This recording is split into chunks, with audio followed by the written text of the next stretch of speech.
Okay, hello everybody, and welcome to this event hosted by the University of Hamburg and the Law, Finance and Technology Group. My name is Georg Ringe, and it's a great pleasure to see you all here, many familiar faces, many friends of our institute and members, graduate students, faculty. Thanks for another lockdown-motivated online event.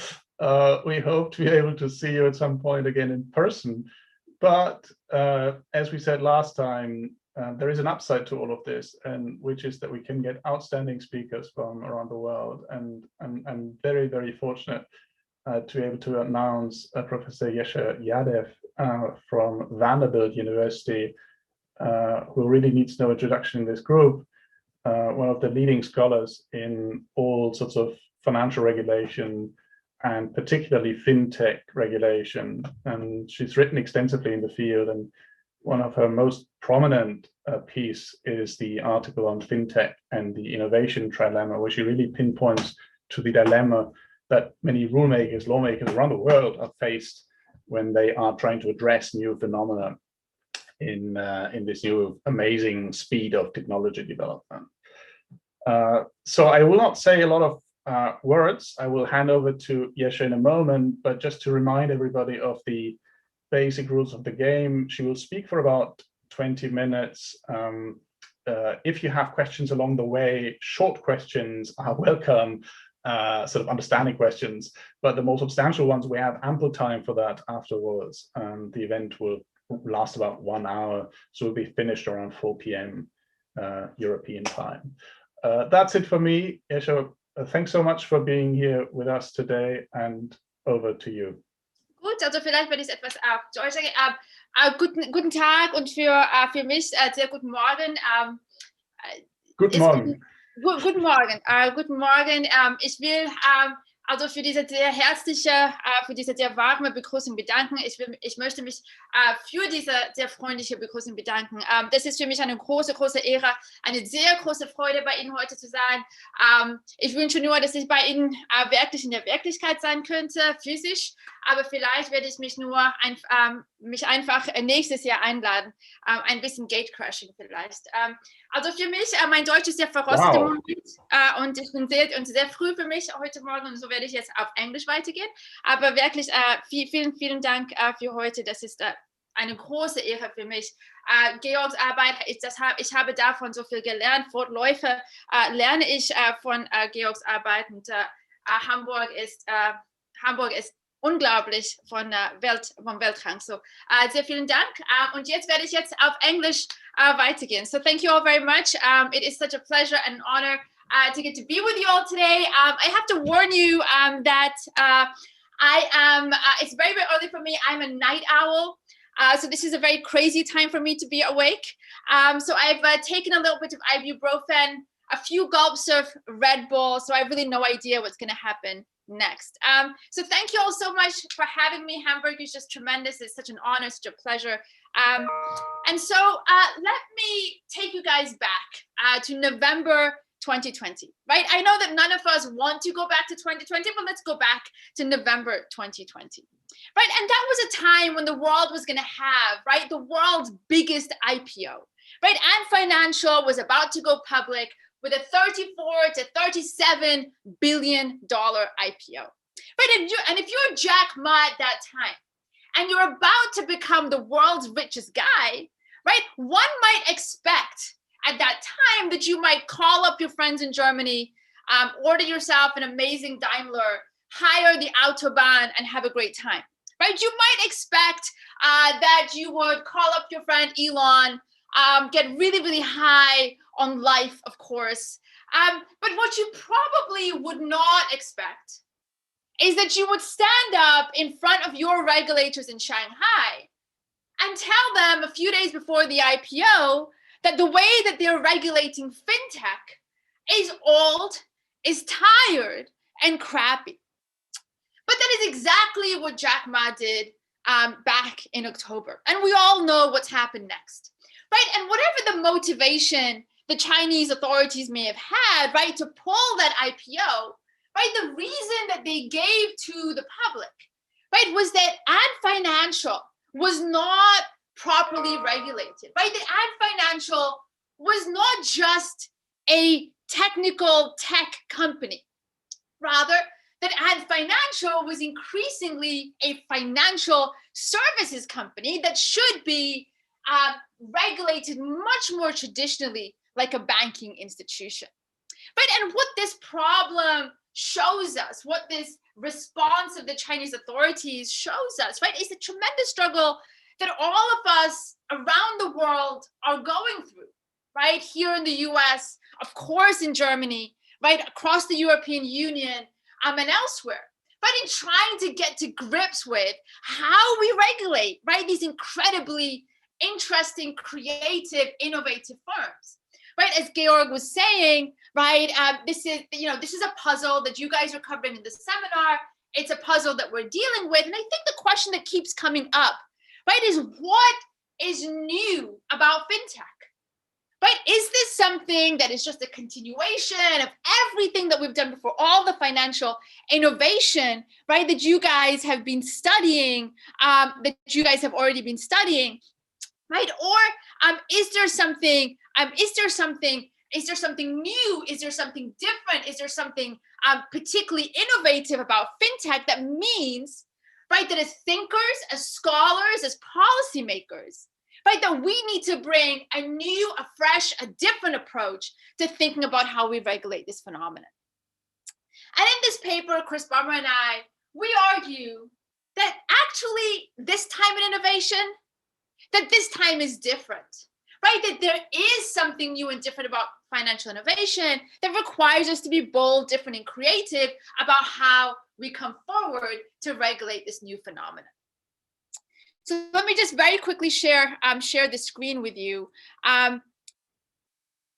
So here's our little triangle, right? So Chris Bummer and I, we like to introduce you to our triangle. This is what lawyers call an equation, right? This is our version of a really fancy econometric model, right? This is it. This is what we can. This is what we do. So, regulators, we argue, face when they're trying to balance three values here: financial innovation, promoting market stability, and doing so through very simple, straightforward, and clear rulemaking. We argue, right, that regulators can at best achieve two out of these three aims. Right? Either they want to promote financial innovation through very simple rulemaking. This might mean giving firms a very broad permission to undertake risky activities.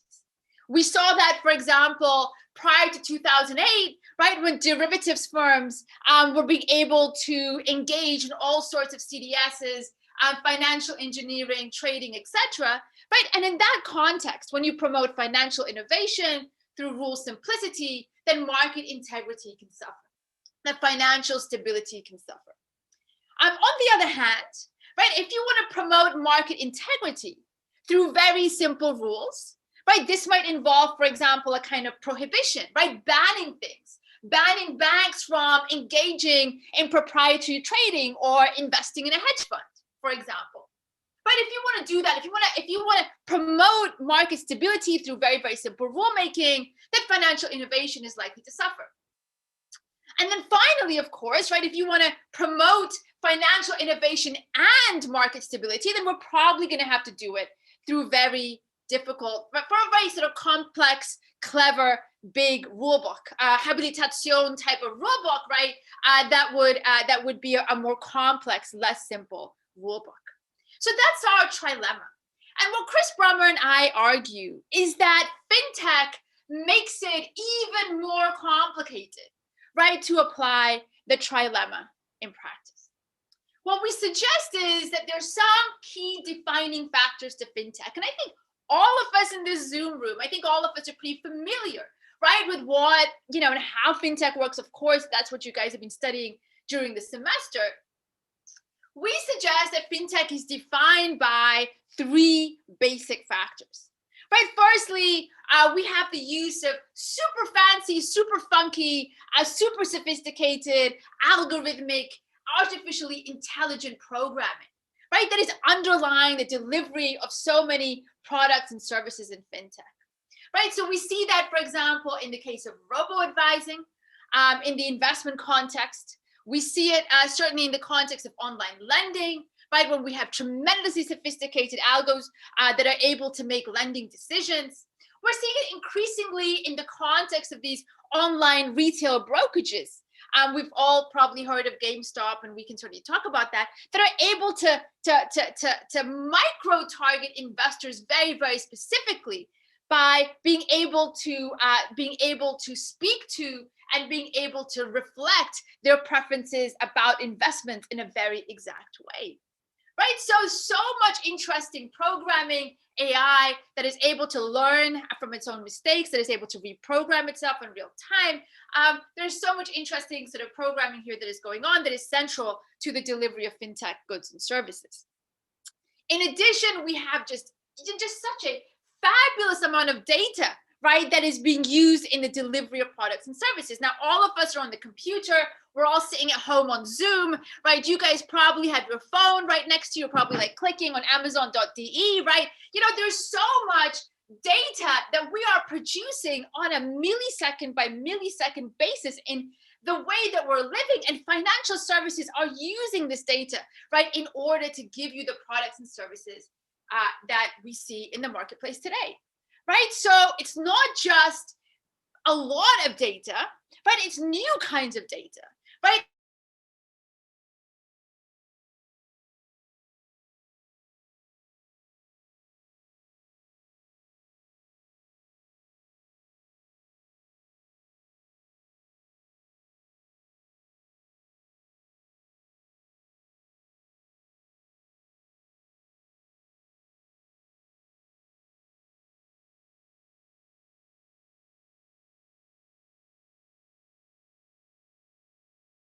We have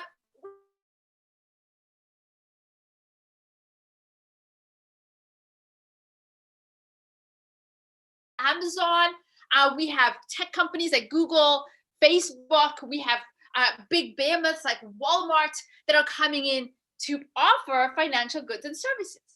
Right, the mainstream now includes just a whole host of firms that are brand new to the financial markets, and that, you know, in the age of the pre-2008 system, we may never have expected to see them there. So this is a world in which we have a lot of AI, algorithms and all sorts. We have new and interesting types of data. We have lots of firms that are non-traditional coming in to disintermediate, to take the business, take the lunch of the more traditional financial services providers. So what Chris Bummer and what we're arguing here is that these three features of this fintech marketplace make it much harder for us as regulators, as thinkers, as scholars to apply that trilemma, right? To be able to analyze the trade-offs of regulation. We have a number of reasons for this, right? First, the information asymmetries that regulators are facing today, they're pretty big, right? The information asymmetries, the information gaps they're facing are pretty big, right? We're dealing with super sophisticated AI, right? We don't always know how it works, right? We don't know what the long-term effects of certain allocative decision-making is likely to be, right? So just take an example. I can't see the gallery here, but for example, most folks in this room are probably pretty millennial, pretty young. You're all super clever. You're all, kind of lawyers or economists or fancy people. You can have amazing careers and be, superstars. And the allocative decisions made about your money by a robo-advisor might put you in similar kinds of investments. And 30 years down the line, who knows what happens, right? Is there a correlated generational shock that we could expect because there's similar kinds of programming allocating money for similar kinds of demographics in a similar kind of way, right? We don't fully understand what the longer term consequences of this kind of decision making might be, right? So that's a challenge, right? The informational asymmetry poses a challenge, right? You can argue, however, and I think you should, that the information asymmetry problem here is a lot lower than in previous eras. Of course, regulators have a ton of data that they can use. But here again, right, we face a conundrum, we face a puzzle, we face a challenge, right? We're seeing the use of fabulously new and untested data, right? There's a lot of data, but it's also pretty new and different, right? Twitter originated in like 2006 or something. Like that's not that old, right? That's the German World Cup, 2006, right? That's not super old. Right, we, it's Miroslav Klose and Michael Ballack and all this. I remember that, right? It was, it's not that old, right? We're dealing with new types of data. We're dealing with data for which there is no empirical history as to its robustness to predict things like default risk. Now, and Financial, for example, collects around 3,000 different variables for each person that they analyze for a consumer loan. They give you a decision in 3 minutes. What is the significance of whether or not you show up inside or outside the petrol station to your default risk? What is the significance of your Facebook profile? What is the significance of your contacts? What is the significance of the text messaging grammar that you use, right? To determine whether or not you're a good credit risk. Empirical studies don't know yet, right? There's no firm conclusions yet. We don't fully understand the value and the valence and the significance of that data. We're working on it, but we don't fully get there. Now, again, you could come back and you could say, look, regulators have always had information gaps, correct? Regulators have always had to deal with new and funky types of data, correct? Right? Just look back at the financial crisis pre-2008, right? We're looking at all these, models for mortgage-backed securities, and we're looking at all the data that would go into it. Maybe this is not that new. But what is new here in amongst these two challenges is the fact that the regulatory universe today looks very, very different than in previous eras. We're not just talking about regulating the banks and the investment banks and the mutual funds. We're talking about regulating companies like startups. We're talking about regulating these tech players like Facebook and Google and Amazon and Walmart. We're talking about regulating companies that are providing products that are bespoke. For example, encryption technology for your online banking access, maybe providing a digital wallet, right? Adding into the supply chain for your banking service, where previously the bank would have provided it end-to-end for you. Today, you might have a service like Plaid, for example, that identifies people and allows them to access multiplicity of different digital products. How do you regulate companies like this, right? That don't necessarily have the same level of expertise and experience and deep pockets to cope with the traditionally heavy burden that financial services regulation entails. But how do you make sure that you can regulate them in a way that allows them to be innovative, but without creating a problem for the system as a whole that we're all so correctly afraid of happening? How do we do that? Right, so what we suggest here is that FinTech is new, and I realize that I'm coming to the end of the presentation, so let me just quickly say a quick word about the international picture. Post 2008, as I'm sure all of you guys have looked at, Georg's written some amazing stuff on this. We have done so much work as an international community, right, to set up rules and standards. Banking, we've looked at Basel. You guys have all, I'm sure, talked about Basel III. We've done work on derivatives. We've done work on credit rating agencies and securitization, all sorts of stuff, right? But we haven't seen that same level of standard setting, or indeed any really, in the world of FinTech. And I think there's a good reason for that, right? There's so much information asymmetry here to share between regulators. There's a lot of nationalism involved in sharing information about, the champion firms in your jurisdiction. And there's a problem with FinTech in terms of regulating FinTech that, that I think is interesting and we should talk about, which is that different countries have responded to FinTech differently and absorbed it differently into their financial systems, right? So we see that in certain jurisdictions. You look at India, you look at China, you look at certain countries in the European Union, for example, where FinTech has penetrated much more deeply, perhaps because the traditional banks have not been able to do so. And local populations rely on FinTech services for payments, for small loans, for products they've never had before. So ironically, countries that may have the most at stake, most to lose if FinTech fails, right? They probably have the least incentive to come to that international table for discussion to figure out what the solution should be internationally, because that might involve imposing a cost on the very firms that are filling a real financial need for their local populations, right? So how do we do this? How do we overcome some of that barrier to negotiation and coordination? Now, Chris and I, we don't, we have some solutions, but we're always looking for ideas here. What do we do, right? How do we regulate? How do we, deal with this problem? Now, of course, there's a standard solution, which is we talk to each other, right? We start talking. We come up with MOUs. We come up with, private industry norms that might fill the gap that regulators have in terms of information asymmetries or whatever. But as I think we can all guess, this is not easy. This is a special problem. And again, that points to some of the uniqueness in FinTech, the challenges that we face, that is not replicated in the usual way in which we regulate financial services. So with that, I'll stop. And hopefully we've got time for a really good discussion. Thank you guys so much. Super, Yesha. Thank you so much. I'm first of all very impressed by your German. I heard you speak German before, but that really today was super verrostet. How long did you practice for that intro? I'm just joking. Actually, I haven't practiced. Thank you for that. It was super rusty and I'm barely awake. So no, thanks so much for sharing your thoughts with us. And these are all excellent questions, which I think many of us are thinking about, and which, as you rightly point out, are interestingly troubling lawmakers anywhere around the globe, right? So there should be a common response, but maybe that is a bit too difficult.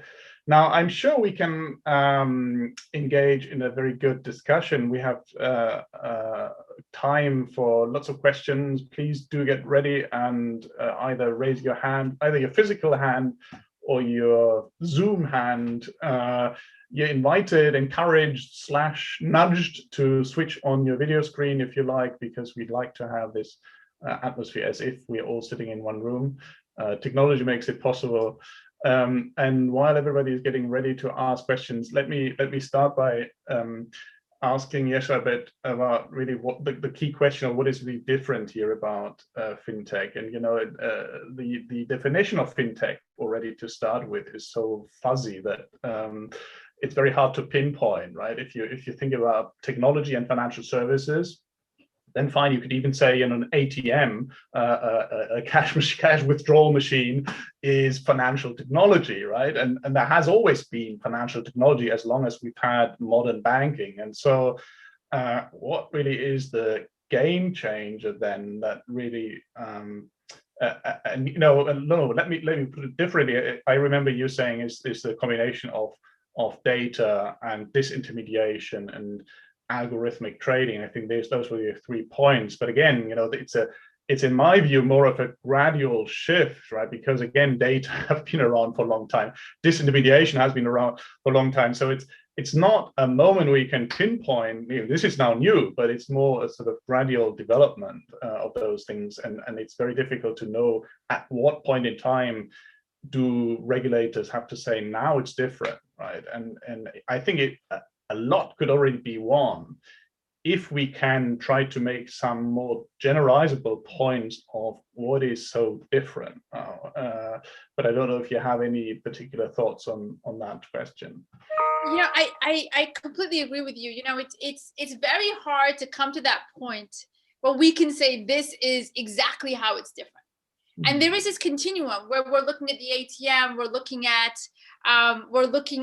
the credit card, we're looking at the online banking account, for example, and saying that is part of the technological ecosystem that we're facing. Chris and I try and just deal with this problem by bringing these 3 factors together. For us, the fact that you have increasingly non-human real-time decision-making in the context of FinTech delivery. The fact that you're using novel types of data, digital data that pre-internet we could never have had. And we've needed a certain level of computer power. We've needed a certain level of cloud technology, for example, to be able to create this kind of data. And also, obviously, the fact that we, very clearly have a universe in which banks are no longer the front runners in innovation. And yes, that there have been examples of that non-mainstreaming in the past, but the fact that we do have the likes of WePay or Apple Pay, or folks that are leading the way in the context of fintech, not being banks, we think that's kind of, and being so mainstream, we think that is kind of different, interesting from as a regulatory proposition. How do we create rules and apply them in this context? I completely agree with you. It's so hard to get this right. This is one way in which we've tried to at least create a subject that we can look at and think about how we should tackle. Right. So I have a question in the chat from Carsten Wenslav. Carsten, welcome to the group. Would you like to say a word about your question? Yeah. Sure. Yeah. When I noticed you were recording, Georg, I thought I better get a shirt first. Anyway, no, thanks so much. It was a really interesting presentation. Wait, let's see if I'm having a lot of background like that. So, so just a little bit on my background. I worked with the FinTech Association in Uganda on creating their self-regulation code, and that's what my research focuses on. And so it's quite interesting because we had to interview the regulators and we had to actually solve this practical trilemma. And I wanted to say one of the things which I think is happening a lot in a lot of these countries is that the regulators are at an early stage of piloting and experimenting with fintech regulation, and so they rely on self-government mechanisms, code of conduct, and then the associations which are providing data, real-time data to the regulators, and that then shapes the policy response, and then in turn that the policy response makes more requirements. So it's kind of like a feedback loop between self-regulation, formal regulation, and the policy objectives. So that's one observation I wanted to say. And then the second thing is, I'm also teaching in Cambridge at the Alternative Finance Regulator class, and we have about 500 regulators in the last year or so coming through the class, and there's a lot of learning by imitation. There are informal networks like GFIN, Global Financial Innovation Network, and so on, and where we can see, for instance, in examples like central bank digital currencies, for instance, or peer-to-peer lending, or so on, where we can see practical evidence of one regulator taking over the policy solution from another jurisdiction across the globe and trying to implement that in their things. So I think that's something which I would like to ask you. This kind of trial and learning, has that been evident in other stages of regulation of financial services? Because my impression, my naive impression, is that this is what makes fintech unique, that it forces the regulators to be really experimental in how they approach fintechs. But, yeah, thanks. No, great question, Carsten. I love your shirt. It's a wonderful pick today. Those are two really exciting, interesting, and very telling observations, right? Which is to say, on the one hand, you're dealing with this model whereby you're doing the self-regulation, having a feedback loop into the regulatory policy, perhaps to encourage a transfer of information insight from industry into the regulatory space. And on the other hand, you have that horizontal interaction between regulators themselves that are borrowing ideas from each other. So we have this kind of vertical and horizontal interaction, and I think that's pretty new and different. Increasingly, as I think a lot of you guys have probably talked about, is the sandboxing kind of mentality, which has become quite common now, right? We have sandboxes in Asia and Australia and Canada and other places whereby we're deliberately experimenting in the UK, right? Deliberately experimenting to see what a technology might look like, how it might function, and then to craft a kind of regulatory approach to it. In the US, for example, we have Lab CFTC as a kind of quasi experimental, like let's see what we can do from that perspective. And so I think there is this novelty that like a kind of regulatory startup culture, which has grown around the fintech ethos. One forum in which I think we're not learning from, or that we're not using enough, is the international standard setting bodies. right? FSB and others have produced some papers, but it doesn't feel like there's a systematic attempt at that level to share and pool this information.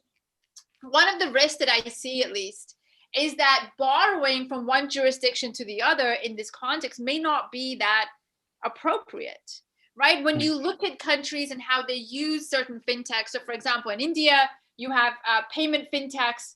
They apply to a population like 200-300 million people that are using Paytm, for example, the online wallet. What happens if you take an innovation from a much smaller jurisdiction, a more homogeneous jurisdiction, and apply it in the context of India? Is it going to work as well? Right? Are the systemic risks greater in India because you have more population, or is it maybe, you know, the population doesn't have enough slack per person, right, to be able to deal with the loss of data or a cyber attack or whatever? So the question of being able to workshop and think through some of these adaptation issues is, I think, something that international standard setters can do, and it doesn't feel like that's happening at present. But I think the work here is incredible, and I'd love to learn more about it. You know, it's very, very insightful. Cool. So everybody is waking up now, probably similar to you, Yesha. We have lots of questions now in the chat, and I suggest that we pool them a little bit. So okay. I would I'll first be quick in answering too. I first call Chris. You know, maybe a nice fit because he mentioned the sandbox concept, Yesha. And then I have Aldo Laudonio after that, and Alperen third. So maybe those three together, Chris. Okay, thanks, Georg, and thanks, Yasha, also for the very fascinating presentation. So my first question isn't directly about sandbox, but I also have a question on that later.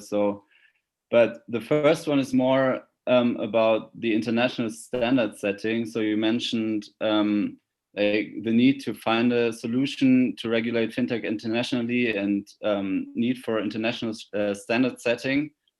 And I was wondering, given all the problems in international standard setting that you were also mentioning, like negotiation costs and all the structural differences in fintech situation in different countries, like the one in India being a lot different than the one in the US, for example.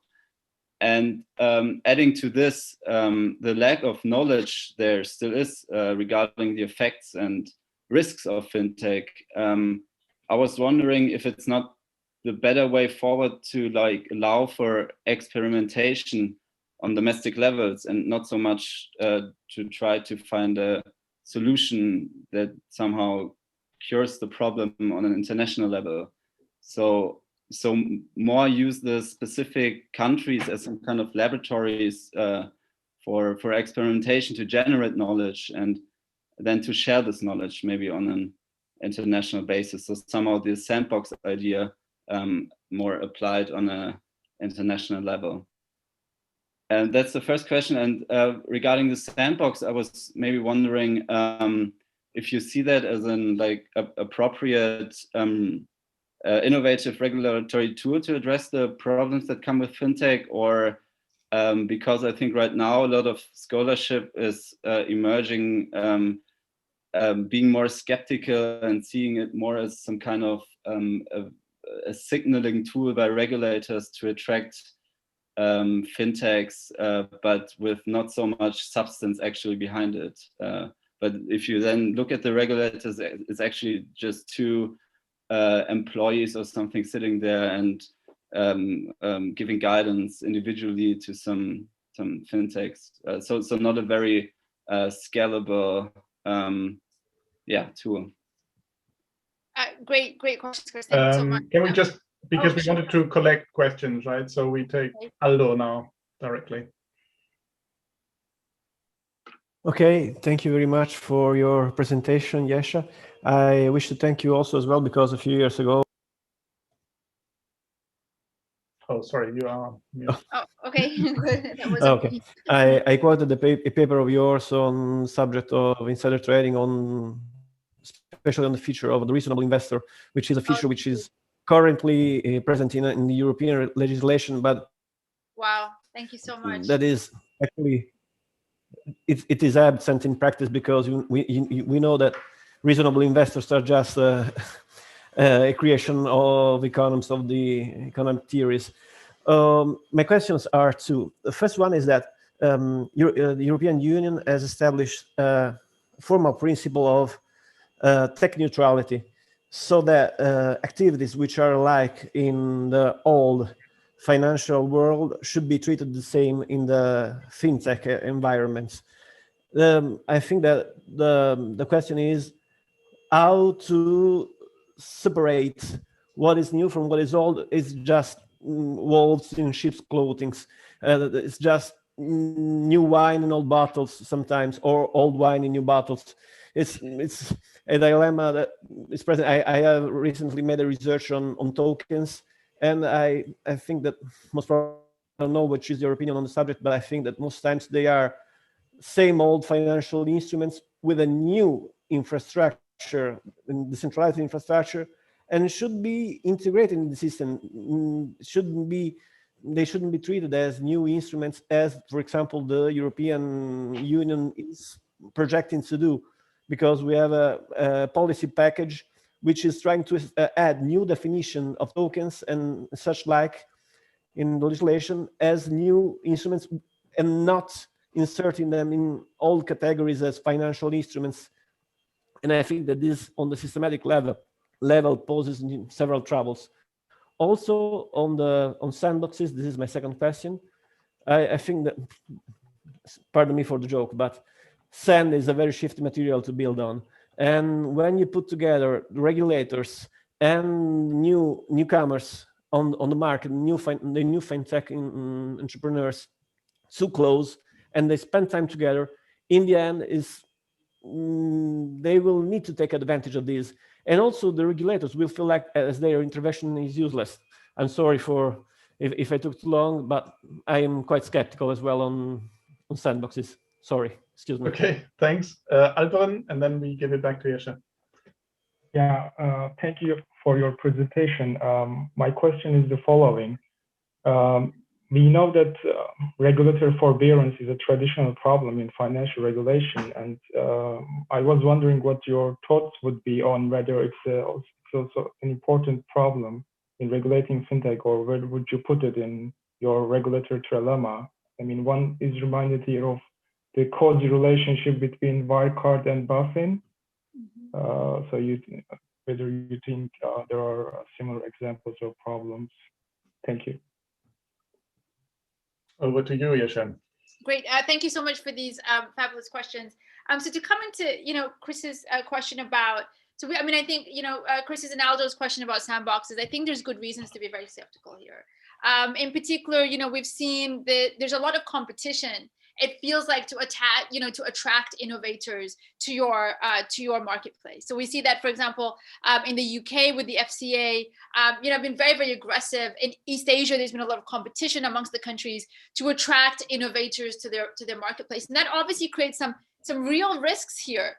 One, that the experimental settings that you create for the sandbox are designed to produce particular outcomes or do not test how an innovation might work in practice, right? So so in the Australian sandbox, for example, there are limits as to the customers you can have. So it's like 50 or 100 customers or something, right? But put it in the real world and you have potentially thousands or hundreds of thousands. So how does a system work in those circumstances? Can it be robust? Can it be, can it accommodate that level of volume that's different from the experimental setting? And in addition, I think, as Alperin was saying, there's this potential for capture here. In other words, that regulators fill their information asymmetry by, taking insights from the industry and, essentially not interrogating it hard enough in the context of the sandbox. And I think, there is definitely, I think, good reason to be skeptical, but this is where I think that a conversation at the international level, coming back to Chris's first point, is, I think, useful. I don't see why we can't have both approaches at once. In other words, that we have these national conversations, these national approaches, we're testing out technologies and seeing what's happening, and then being able to talk about it in the standard setting bodies. One of the good things that's happened in the context of the post-2008 order is that these bodies, the BCBS, IOSCO, have become very, very technocratic, very, very expert. And the standards that are being created, they don't have to be one size fits all, right? Even in the case of Basel, which can be quite prescriptive, countries do have discretion in how they implement it. So hopefully they can avoid some of the dangers of that adaptation approach, where without interrogating the regulatory the regulatory approach, you simply take the country's insight, as Carsten was saying earlier, and put it into your own framework without thinking through some of the implications. And I think it has been helpful in the context of IOSCO, BCBS. I'm thinking about the regulations that are going in and taking time to interrogate them, talk about them, whatever, before including them and incorporating them in the jurisdiction. And one thing I think is interesting here which is the US approach. And this goes to Aldo's second question, which is not creating new categories necessarily. So the US's approach in the context of regulating tokens or ICOs or crypto is not to create a new regulation at all. Is to try and see how they fit into existing paradigms. So for example, in the context of ICOs, the big question is, are they securities? And that's the analysis that has been applied. So there is not, there has not been an approach here to reinvent the wheel. It's been more methodical and applying the traditional categories of regulation and saying that if you want to be in the financial system, if you want to be in security system and you create something that looks like a security to us in accordance with that system, you will be treated as such as far as US law is concerned. So that is the US approach, which is perhaps slightly different than in other countries, and certainly the EU, which is trying to create or trying to be more prescriptive in the definition and being new in the definition. Well, I can, there's some good news. The EU has just recently launched a new blockchain experimentation lab. So, they are trying to experiment, I think, really to defend the European Union now for a moment. They don't have a lot of defenders at the moment, but I just wanted to flag this. Yes, well, I mean, despite people in the UK, it's not just an experimentation. It's not just an experimentation on the industry side, but also on the regulator side, which with new formats and new tools, which is really interesting to see who is first and who is faster. But I have many other questions lined up. So next on my list is Andres. Andres, are you there somehow? And then yeah, I'm right here. And hello, and I have Hiren. I don't know whether that's that's an acronym. Yes. And then Orkun. Yes. Okay, Andres first. Yes. So thanks a lot for the presentation, and also thanks George and the team at Hamburg University for putting up these seminars. I've been trying to catch up with them as the agenda is available. So, my question, and sort of trying to give it a bit of background to explain the question. I'm a researcher at the Vrije University de Brussels. I'm mostly focusing more on the data protection issues. Previous to being a researcher, I was a practitioner. I work in a law firm in the FinTech department. So I'm trying to build that sort of bridge between data protection and FinTech regulation. So my question in this respect is whether, or at least to have your opinion on, do you think that in the case when it comes to FinTech, sort of financial regulators have lost part of the freedom that they have when they choose how to articulate the regulation, mainly because they are sort of influenced by other authorities with competence in the matter? Like, for example, we say that FinTech relies a lot on data, and clearly there is a clear competence from data protection authorities. Let's take, for example, the case of PSD2 in Europe and the European Data Protection Board issuing guidance on the matter and trying to address some of the things that the European Commission didn't solve when the teams were working on GDPR and PSD2 at the same time. So do you think that in that sense, sort of financial regulations, at least when it comes to the trilemma that you're proposing, sort of there is at least one of the points that they cannot negotiate with? For example, the market integrity, they sort of cannot disregard completely the part of data protection and the sort of watching out when it comes to the fundamental rights or human rights that are involved in this respect? Great point. Thank you. Hiren? Hi, thank you very much, Yesha and the team, for organizing this particular webinar. Actually, I think I'm the only person from technology side. And just a brief introduction that I am currently setting up a decentralized financial exchange, lending and borrowing platform. But while setting up what I thought in US, I'm from New York. So currently we are kind of a driver in this technology, but in US also, New York State has a very strict regulation, and something falls into criminal kind of action. And if you go to Wisconsin, they are more kind of friendly for this kind of a technology. So what approach I'm devising is to set it up kind of a sandbox into some East European country and to check out my technology, right? But do you have any kind of a thought process that how to streamline, at least for the latest kind of technological country or where we are advancing? So your thoughts, please, and how can we make it a streamline? Thank you. Okay, and Okun, you want to ask your question quickly? Okay, thank you very much for your presentation also. And what do you think about deep web? And could you say us which regulation should be applied to control of this side of internet? Because you know that other side is so normally registered all of our process, but deep web is so big problem until internet activate. And what do you think about this topic? Thank you. Yesha. Oh, okay. Perfect. I mean, thank you so much, for these questions. I think Andres' point in relation to the existing world of data protection, PSD, that has imposed a lot of strict standards in relation to data privacy and fundamental rights that obviously tilts in favor of the market integrity prong, right? So when you're trying to create rules to promote innovation in that context, I think what the Trilemma would suggest, particularly given the challenges of FinTech that we outline in terms of the information asymmetry and so forth, means that the rulebook is going to be pretty complicated. And I think that comes to Aldo's earlier point, which is that we're having this real struggle with trying to create these new categories or thinking about the ways in which, tokens or whatever are new, because I think the rule book, and it's an amazing point, Andres, which is the rule book has to become more complicated to the extent that it is having to integrate into these super fundamental and super important European regulatory rule books that already exist, which are pretty strict, particularly in the area of data privacy, data portability, how you store data, which is a critical part of FinTech. And so the rulebook here is going to be complicated. Now, obviously, the questions that are being raised here in terms of regulatory experimentation are very on point. To make if the rulebook is going to be complicated because of these existing regulations in place, how do we figure out what regulation works here? Do we rely on an experimental approach? How do we do this? And I'm afraid I don't really have a great answer here. Again, I would come back to the point that we need to do much more systematic sharing of our thoughts and our processes.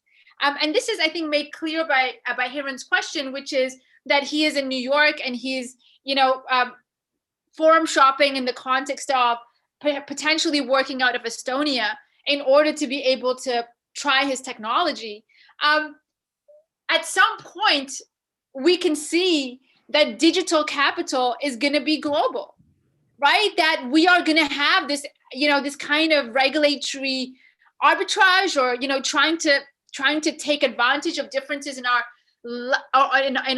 regulatory regimes to figure out what would work best.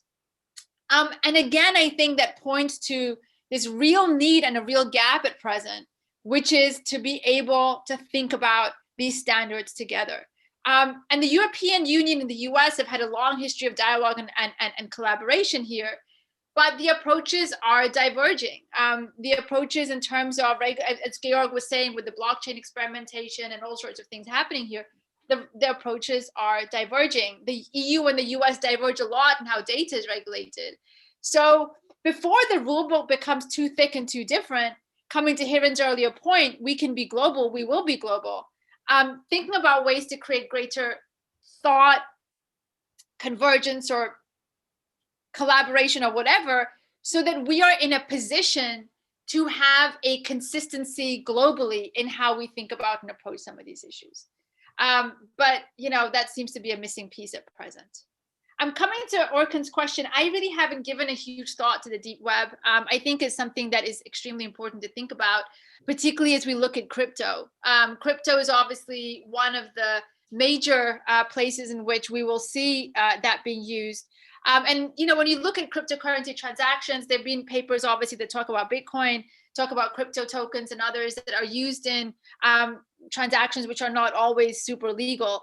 And the deep web can facilitate some of that interaction. So obviously looking at that and thinking about how to regulate that is very hard. I haven't really given it that much thought, but it's central to that, to this dialogue, and connects into the fintech space from that perspective. Great. Next three questions. There will never be more questions, I think. I have Daniel Rezas, and then Chiara on the list. And if there's time, Alessio, I think you can have a shot as well. Daniel. Hi, thanks. I think what would be I'm very keen to learn more about what role actually competitive perspectives play in the context of market integrity, because what we see a lot from a practical perspective, but also from a research perspective, is that it sometimes feels, and cryptos and crypto assets is a very good example in this context, especially when looking at the MiCA regulation coming to play in the European Union in next year or so. Is the question I have is sometimes it feels like financial regulation is also targeted or aimed to protect existing incumbents from competition by fintechs here, which is obvious in various contexts. But I guess what role does that play in your trilemma thesis there? Where does it fit in quite well? Because I think this is a very, very important question, especially when it comes to also if we look at digital currencies like Libra, Diem, and others issued by private companies and getting into direct competition with CBDCs or crypto or digital currencies issued by central banks, for instance. Thanks. Thank you, Daniel. And Chiara. You still there? So hi. Hi, hello. Thank you for your presentation. I will be very brief. So my question concerns basically how does the trilemma should apply to some banks and fintech companies partnerships, such as the Amazon lending program. Thank you. Super. That was very nice and brief. And Alessio, you have time for your question. Yeah. Thanks, Professor Yadav, for your presentation. I will also go straight to the point. And maybe it's connected to Daniel's question as well. I think the FinTech trilemma applies very well to the problem faced by regulators with algorithmic trading. As you exposed, algorithmic trading can undermine allocative efficiency, it's hard to enforce, it's hard to detect. So my question is, in viewing at better ways to regulate algorithmic trading and especially AI trading, is enough to be able to calibrate private incentives towards the achievement of public goals, or rather regulators should have a more proactive and intrusive role, not only about AI itself, but I'm asking, should then regulators also tackle the long-lasting problem of market structure? Amazing questions, terrific questions, particularly to close out the seminar. So, coming to Daniel's question and Alessio's question, which I think are related at a point, that we are dealing in a universe in which we are mixing the old and the new, right? We're mixing these new folks that are coming in, these new startups that are coming in. As in the case of algorithmic trading, we have these HFT traders, which are, smaller outfits, which are very slightly, different in their capital structure than the traditional bank dealers have been. And the question is, how do we create a regulatory system that is able to harness some of the innovation here without creating this potential for systemic risk? As we see in the case of algorithmic trading, for example, you can have small shops that can create much larger risk for the system as a whole, right? You can have crappy algorithms. You can have, a spoofer that in the case of 2010 resulted in the biggest Dow Jones crash, right? And regulators need to be able to think about that macro picture, right? Regulators need to be able to see what the big system looks like. And so, Daniel's question here is, I think, a really interesting one, which is, even if it's not strictly a barrier, given the externalities that the financial system can create, right, can these single players, these new players, these innovators bear the costs of participating in the framework, right, in a way that protects the framework as a whole from the kinds of risks that we know is possible in financial markets, cascading risk, systemic risk that not one single person can provide for, so we as central banks and others have to come in and fill the gap. And the problem, I think, that all of us are facing is that we don't exactly know the kinds of risks that these technologies can create. No one could have expected in 2010 that we could have had that massive Dow Jones crash because one person in London was trading spoofy algorithms. But in the case of, looking at digital lending platforms, for example, potentially they may loan out and the loans may not be as well allocated as that they create a system risk where they are sold into the marketplace. So we don't know what kind of rules will work in that context. And I think, Chiara's question here is, or point here is a way in which regulators or the industry has tried to overcome some of this issue, which is that banks are increasingly buying up fintechs or partnering with them. And that's the way in which the compliance is becoming calibrated. In other words, that banks are undertaking the compliance and being made responsible for the compliance, basically because the innovators themselves see no other way forward, potentially, other than to collaborate with players who are familiar and have the expertise to navigate that regulatory system. And perhaps we're happy with that. Perhaps we're comfortable with that. Perhaps that's the world we want to see because we have a financial market that needs stability. On the other hand, of course, we do have a world in which, as Orkan was talking about, as others were talking about, there are a lot of players that don't necessarily fit the banking paradigm. And what do we do with them in the interim? Thank you so much. I mean, it's almost time, but I just wanted to raise one thing which I think hasn't been really brought up in the discussion. There was some chat about this in the chat, and I just wanted to get your verdict on the merits of Regtech and Subtech in a sort of basically governments or regulators upping up their capabilities also by using technology in order to have sort of equality in arms as vis-a-vis the type of industry that they are regulating. So is that part of the solution, do you think? Yeah, I mean, it can't hurt, except to the extent that, we hope that experimentation is robust. I think Alpern had raised the point about regulatory forbearance or capture. And one of the risks, of course, is, and I think Aldo was mentioning it as well, is that regulators become too beholden to the technology that is provided by the firms themselves in order to fill the gaps. And I think one of the concerns that we need to be mindful of that we saw in the case of 2008, and this is where FinTech is perhaps not that different, is the fact that regulators are borrowing or thinking heavily or relying heavily on the industry to provide insights into the technology itself. Hiran said he's a technology guy in the room. Technology requires technological expertise, and regulators may not have it. They may not have the resources to buy it. And so in the interim, you borrow it. And when you do that, it can create certain problems in terms of fragilities that are amplified because you're using the same assumptions, the same modeling, the same kind of thinking that,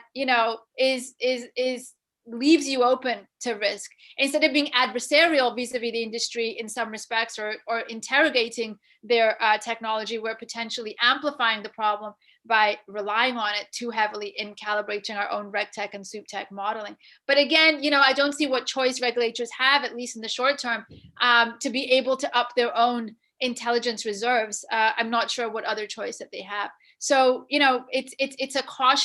it's a cautious way forward for us to, as scholars, to be able to evaluate these trade-offs. Super. Well, many thanks, Yesha. This was super interesting, super rich. I think we could have gone on for hours, but I have to close it. I take 3 main lessons with me. One thing is your German is impeccable, and I'm very impressed. The second thing is that we need to talk to each other. I mean, not just the regulators, as we've learned today worldwide, but also scholars. And it's so gratifying to hear you speak and to engage with you, even if it's on the screen. We need to continue that dialogue. And the third thing that I take away is that you're in wonderful shape in the early morning, your time. And it's the Red Bull, but you know, okay, thank you. and I wonder what you will be in the afternoon or evening. I don't know. In I'll probably have the nap, I think. But I just wanted to thank you, Georg. Thank you, everyone. I have learned a lot. You know, some of the points that you made just in introducing yourselves and in introducing your research interests are so informative and point to the enormous amount of study that we all need to do together. I think this is such a great way to bring us all together from different countries and to talk and to just learn from each other. And I'm so grateful to have had this opportunity. I've learned so much and I cannot wait. And I really hope that you'll have me back and that I could see you guys in person, hopefully. But thank you so much for providing that engagement and that learning today. We'll have you back in person and show us, show you our beautiful city, and then we'll have a nice meal together afterwards. But for now, safe travels back home. Have a wonderful day wherever you are. Thank you so much. Have a great day. Be safe, be warm. Bye. Thanks everybody for attending, and have a great week, everybody. Thanks for joining.